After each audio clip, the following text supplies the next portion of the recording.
Alhamdulillah wa syukurillah wa ni'matillah la haula wala quwwata illa billah. Asyhadu an la ilaha illallah wa asyhadu anna Muhammadan abduhu wa rasuluh. Allahumma shalli ala Muhammad wa ala Muhammad kama shallaita ala Ibrahim wa ala Ibrahim innaka Hamidum Majid. Sahabat-sahabat yang dimuliakan Allah, bersyukur pada Allah pada hari ini kita bisa melaksanakan ibadah kita, terutama kita ibadah di bulan Ramadan, dan kita berdoa semoga di bulan Ramadan ini kita diberi kesehatan, keselamatan, dan sukses sampai akhir bulan. Amin ya rabbal alamin. Salawat dan salam semoga tercurah pada Nabi kita Muhammad SAW, pada keluarganya, pada para sahabatnya, dan para pengikutnya siang yang mulia, dan kita harus berdoa. Amin ya rabbal alamin. Para sahabat yang dimuliakan Allah,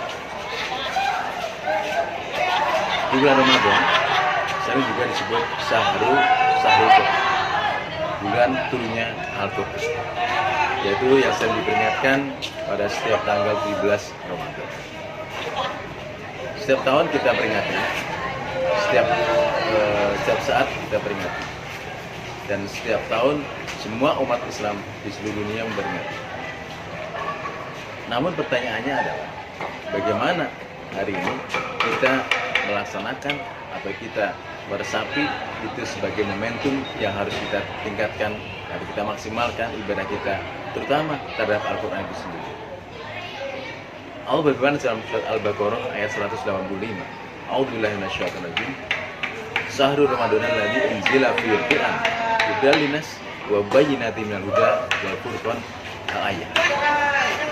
Pada tiap-tiap bulan Ramadan maka akan diturunkan Al-Quran. Sebagai apa? Pertama, fungsinya adalah hudan linnas, petunjuk untuk manusia. Tentunya manusia hidup, bukan manusia mati. Tidak pernah terdengar Al-Quran sebagai hudalil mayyit, tapi hudalil nas, petunjuk untuk manusia. Maka kita sebagai manusia dan orang yang menganggap dirinya sebagai manusia, sudah selayaknya kalau kita menggunakan Al-Quran sebagai petunjuk hidup kita. Para sahabat yang dimuliakan Allah, menggunakan Al-Quran sebagai petunjuk itu bukan merupakan satu hal yang sederhana. Petunjuk itu digunakan dengan cara membacanya, difahami, dimengerti, dan didiskusikan, dan terus bahkan sampai diseminarkan. Namun hari ini ada satu hal yang kurang kita bagi umat Islam, yaitu apa? Wabayyinati minal huda, membayyinahkan Al-Quran dalam kehidupan kita sehari-hari. Sebagaimana Kiai Haji Ahmad Dahlan, murid-murid beliau membaca surat Al-Ma'un sampai 4 bulan, sampai ditanya kepada kiainya, Pak Kiai, kenapa kita membahas surat Al-Ma'un padahal surat di dalam Al-Quran itu ada 114 surat, tapi kenapa Al-Ma'un terus selama 4 bulan ini? Apa jawaban Kiai Haji Ahmad Dahlan? Sudah berapa anak yatim yang kamu santuni? Artinya apa? Surat Al-Ma'un dibayinahkan, dibuktikan, dikonkretkan, diwujudkan dalam bentuk kegiatan yang positif.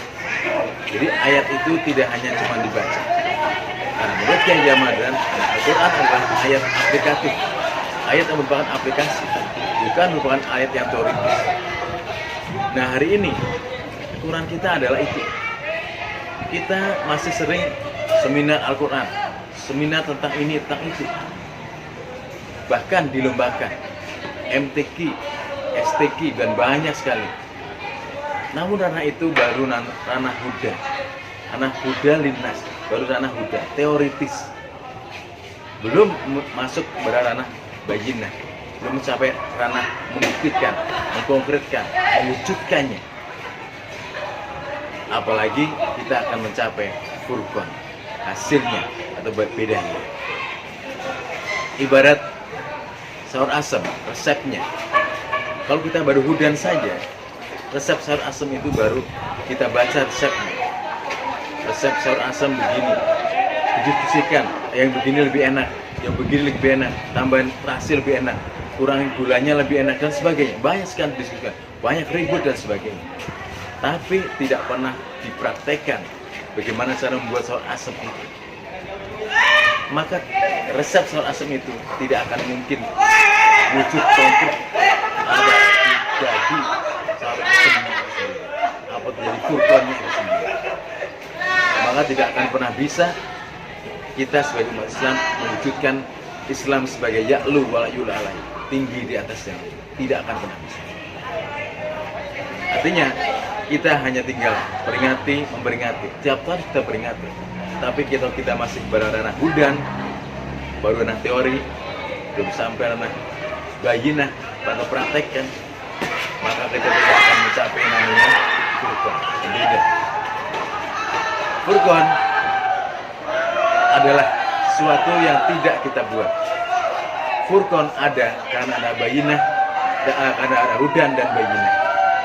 Sebagaimana teori dalam sihir rupa, Furqan adalah seperti stigma. Dalam teori sihir rupa, stigma adalah garis yang tidak dibuat tetapi ada. Contohnya garis antara bendera merah dan putih. Antara merah dan putih itu ada garis, tapi tidak pernah dibuat garis itu. Garis itu ada karena ada merah dan putih. Jadi artinya Furqan itu akan terjadi kalau hudan kita bayinahkan, maka akan berbeda antara orang mukmin dan orang yang kafir. Berbeda sekali. Orang-orang mukmin tidak akan sama dengan orang kafir. Orang mukmin tidak akan melanggar peraturan. Orang yang sholat tidak akan pernah korupsi dan sebagainya. Karena inna sholata tanha anil fahsya'i wal munkar. Sehingga sholat itu mencegah perbuatan keji dan itu gambaran saja. Secara singkat mari kita bahwa dalam kita memperingati nuzul Quran, kita tidak hanya cuma sekedar memperingati saja, namun kita juga bagaimana hudan itu kita bayinahkan, kita buktikan sehingga kita mencapai derajat. Demikian, mudah-mudahan ada manfaatnya. Kurang mohon maaf. Assalamualaikum warahmatullahi wabarakatuh.